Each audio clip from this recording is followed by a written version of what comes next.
it pleases the court, Your Honour, my name is Fischer, Fischer, initials JA, and I appear on behalf of the defendant, Miss L. Stone. Your Honour, the defendant, Miss Stone, has been charged with one count of doing an act with malicious intent. The offence of acts intended to cause grievous bodily harm and other malicious acts is found under section 317, subsection 1 of the Criminal Code and carries a maximum penalty of imprisonment for life.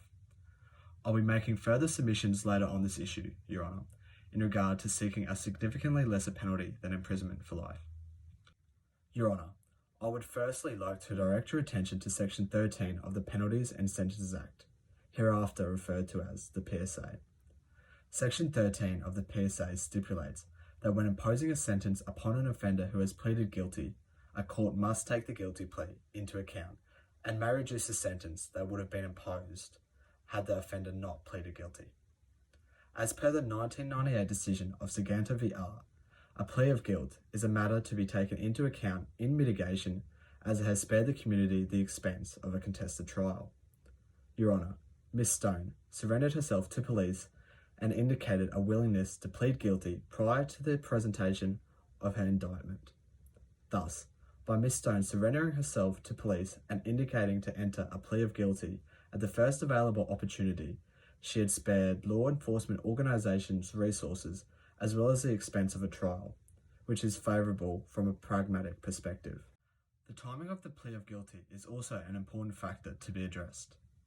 Your Honour, as per the case of R.V. Thompson, offenders who indicate their intention to plead guilty at an earlier time will attract a larger discount. As established, Miss Stone indicated a willingness to plead guilty at the earliest opportunity available to her.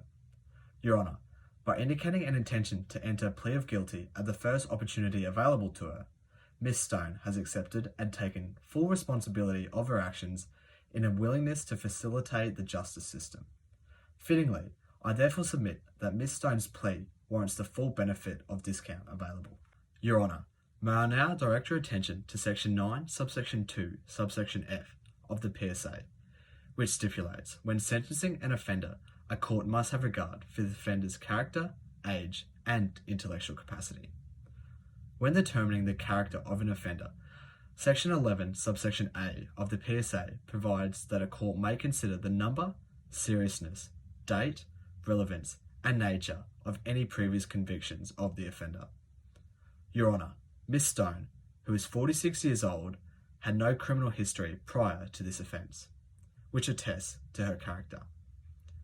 In addition to a lack of any criminal history, there is no history of any violence in any of Miss Stone's previous relationships. This suggests that the offence was clearly an isolated one and completely out of character for Miss Stone. In Ryan v. R, Justice McHugh held that if a person's actions in committing an offence were out of character, evidenced by an unblemished record, the likelihood of the person reoffending is slim. Additionally, while on bail for this offence, Miss Stone has been fully compliant with all conditions and has had no breaches. Furthermore, section 11, subsection B of the PSA provides that when determining the character of an offender, a court may consider any significant contributions made to the community by the offender. Your Honour, Miss Stone is currently unemployed and supported by a disability pension due to her lack of vision. However, Miss Stone still contributes to the community by working as a volunteer in a number of community groups, evidencing her empathetic and caring nature. Finally, when determining the character of an offender, section 11, subsection C of the PSA specifies that a court may consider such other matters which the court considers to be relevant. Your Honour, Miss Stone experienced significant circumstances of disadvantage and abuse throughout her life, which has reduced her capacity to make sound moral judgments. I therefore submit, Your Honour, that Miss Stone's character and intellectual capacity be taken into account when determining an appropriate sentence for the defendant. Your Honour, may I now direct your attention to section 9, subsection 2, subsection G of the PSA, which stipulates in sentencing an offender, a court must have regard to the presence of any aggravating or mitigating factors concerning the offender. Firstly, when Miss Stone has not been diagnosed with a mental illness, a court-appointed psychologist found that due to her past, Miss Stone has been left with a reduced capacity to make sound moral judgments. Your Honour, Miss Stone is much more likely to see a need to seek retribution in response to those who do her ill. In the case of her ex de facto partner, whom she attacked in this offence, the psychologist concluded that she had suffered at least 3 years of very frequent emotional and physical abuse from him. In R.V. Elliott, it was held that a mental abnormality is a significant mitigating factor when determining an appropriate sentence and must be taken into account. Your Honour, it is clear that this offence transpired due to Miss Stone's reduced capacity to make moral sound judgments and her need to seek retribution for the years of emotional and physical abuse. This is evidenced by Miss Stone in her response to the psychologist when asked about her attitude towards the man.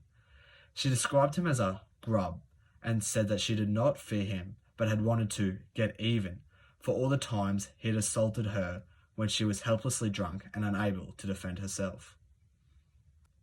Your Honour, Miss Stone also faced family hardship while growing up, which must also be taken into account as a mitigating factor, as per R.V. McConaughey. The court-ordered psychologist found that Miss Stone had a dysfunctional and abusive childhood, which has affected her intellectual capacity. It further found that Miss Stone was unusually susceptible to the effects of emotional abuse as a result of the lack of family support in her childhood. Your Honour, as already established, Miss Stone had suffered from at least 3 years of emotional abuse, which led to her suppressing her urges to react to the non-physical abuse and to store that negative emotional energy up in a way which led to the delayed, premeditated nature of this attack. Furthermore, Your Honour, any drug or alcohol addiction must again also be taken into account as a mitigating factor, as per R.V. Hammond. The psychologist's report found that Miss Stone had been an alcoholic for most of her adult life, with the disadvantage and abuse she had suffered throughout her entire life no doubt playing a significant role in this addiction. Your Honour, I'd like to now tender a number of written references from community groups in respect of Miss Stone. Your Honour, you'll see from that the references that they describe Miss Stone as a kind, caring and assertive person, and state that the conduct involved in this offence was totally out of character. As Your Honour can see from the references I've just tendered, Miss Stone is held in a high regard not only from the community groups but also her colleagues. Miss Stone's good character is further evidenced by her involvement in community groups where she works as a volunteer. Additionally, whilst on bail for this offence, Miss Stone has been fully compliant with all the conditions and has had no breaches, further attesting to her good character.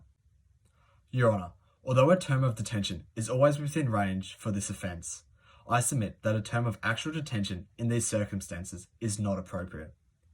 In R.V. Todd, the Court of Criminal Appeal accepted that the burden of incarceration would fall more heavily on a blind person because of their affliction and the fact that the prison facilities in Queensland are not designed to cater for the peculiar problems of such a prisoner.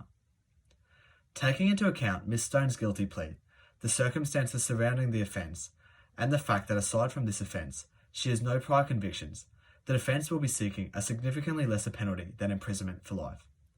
The defence will submit that an actual term of detention is not warranted, and rather, a suspended sentence is more appropriate given the circumstances surrounding the incident. Unless there is anything further, Your Honour, that concludes my submission in respect to this sentence.